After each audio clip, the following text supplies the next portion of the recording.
ఒకవైపు చంద్రబాబు గారు ఉన్నారు, ఇంకోవైపు పవన్ కళ్యాణ్ గారు ఉన్నారు, ఇంకోవైపు జగన్మోహన్ రెడ్డి గారు ఉన్నారు. కానీ ఎవరికైనా ప్రజల పక్షాన నిలబడాలి అన్న చిత్తశుద్ధి కనిపిస్తుందా మీకు?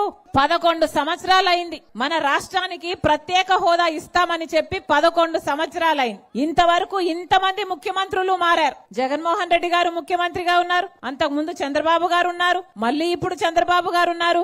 ఒక్కరైనా ప్రత్యేక హోదా కావాలి మన బిడ్డలకి అని పోరాడారా? అధికారంలో ఉన్నప్పుడు ఎవరూ పోరాడు, అధికారంలో లేనప్పుడు మాత్రం కాలర్ పట్టుకొని మేము ప్రశ్నిస్తాము, ప్రత్యేక హోదా తెస్తాము అంటారు. కానీ అధికారంలోకి వచ్చాక మాత్రం బీజేపీకి ముందు సాగిల పడతారు. ఇంతమంది నాయకులు ఉన్నారు, కానీ అందరూ బీజేపీ బినామీలే, అందరూ బీజేపీ బానిసలే.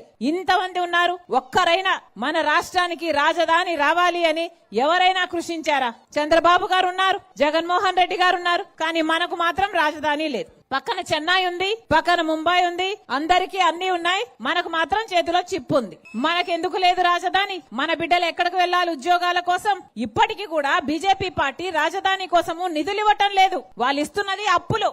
చట్ట ప్రకారము మనకు రాజధాని కట్టివ్వాలి, కానీ అది ఎవడు పట్టించుకోవడం లేదు, ఎవడు అడగడం లేదు, ఏ నాయకుడు అడగడం లేదు, ఏ పార్టీ అడగడం లేదు. అందుకే ఇన్ని సమస్యలున్నాయి మన రాష్ట్రంలో. ఒక్క ఉపాధి హామీ పనే కాదు, రైతులకు గిట్టుబాటు ధర లేదు.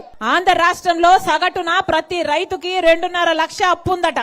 బిడ్డలకు ఉద్యోగాలు లేవు, డిగ్రీలు బీజీలు చదివిన వాళ్ళు కూడా గిగ్ వర్కర్లుగా డ్రైవర్లుగా పనిచేసుకుంటున్నారు. ఇన్ని సమస్యలున్నాయి మన రాష్ట్రంలో. వీటన్నిటి మీద పోరాటం చేయాల్సిన అవసరం ఉంది. కానీ మా వెనకాల మీరు లేకపోతే ఈ పోరాటం అసాధ్యం. మార్పు రావాలి అంటే ముందు మీలో రావాలి, మార్పు రావాలి, కాంగ్రెస్ పార్టీని ఆదరించాలి అని ముందు మీలో ఆ మార్పు రావాలి. కాంగ్రెస్ పార్టీ రాజశేఖర రెడ్డి గారి పార్టీ. కాంగ్రెస్ పార్టీ నాయకుడిగా రాజశేఖర రెడ్డి గారు రుణమాఫీతో మొదలు పెడితే ఎన్నో అద్భుతమైన పథకాలు చేశారు. ఇవన్నీ సాధ్యం అయ్యాయి అంటే ఎలా సాధ్యమయ్యాయి ఇన్ని అద్భుతమైన పథకాలు? ఎందుకంటే అప్పుడు కేంద్రంలో కాంగ్రెస్ పార్టీ అధికారంలో ఉంది కాబట్టే ఇవన్నీ సాధ్యమయ్యాయి. ఒక్క కాంగ్రెస్ పార్టీ మాత్రమే ప్రజల పక్షాన ఆలోచన చేసే పార్టీ, చిత్తశుద్ధి ఉన్న పార్టీ. అందుకే రాహుల్ గాంధీ గారు ఈ రోజు వరకు కూడా, మొన్న పాదయాత్ర చేశారు, ఇప్పుడు కూడా మన రైతాంగానికి అన్యాయం జరుగుతుంది అని మోడీ ఇప్పుడు ట్రంప్ తో, అమెరికన్ ప్రెసిడెంట్ తో ఒక డీల్ చేసుకున్నాడు, ఒక ట్రేడ్ డీల్ చేసుకున్నాడు. ఏమిటంటే అమెరికాలో ఉత్పత్తి అయ్యే వ్యవసాయ పంటలన్నీ అట ఇక మన దేశంలో దిగుబడి చేస్తారట. అంటే అక్కడ పాలు పండ్లు అన్ని ఇప్పుడు మన దేశానికి వస్తాయట. ఇక అమెరికాలో ఉత్పత్తి అయినవన్నీ మన దేశానికి వస్తే ఇక మన రైతు పండించిన పంటకు విలువ ఏమైనా ఉంటుందా? ధర ఏమైనా ఉంటుందా? ఇక మన రైతులంతా ఏం చేసుకోవాలి? ఆత్మహత్యలు చేసుకోవాలా? మోడీ ఇంత అన్యాయం చేస్తున్నా చంద్రబాబు గారు మాట్లాడుతున్నారా? జగన్మోహన్ రెడ్డి గారు మాట్లాడుతున్నారా? ఎవరూ మాట్లాడరు.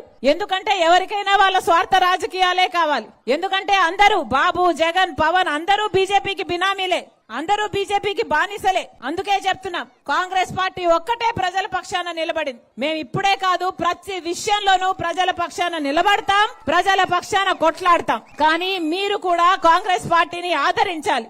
మేము ముందుంటే మా వెనకుండి నడిపించాల్సింది మీరే. మీరే గనక లేకపోతే మా పోరాటంలో అర్థం లేదు. అందుకే చెప్తున్నాం, హస్తం గుర్తు అన్నా, గుర్తుందా? హస్తం గుర్తు, హస్తం గుర్తు. అవును, ఈ గుర్తు మళ్ళీ మీ గుండెల్లో ఉండాలి. ఈ గుర్తు మీద మళ్ళీ మీరు ఓటు వేయాలి. ప్రభుత్వం మారితేనే, కాంగ్రెస్ పార్టీ అధికారంలోకి వస్తేనే మనకు ప్రత్యేక హోదా వస్తుంది, మనకు రాజధాని వస్తుంది. రాజశేఖర్ రెడ్డి గారు తెచ్చిన అన్ని పథకాలు మళ్ళీ బ్రహ్మాండంగా అలాంటి పథకాలు అమలు అవ్వాలి అంటే ఒక్క కాంగ్రెస్ పార్టీతో మాత్రమే ఇది సాధ్యమవుతుంది.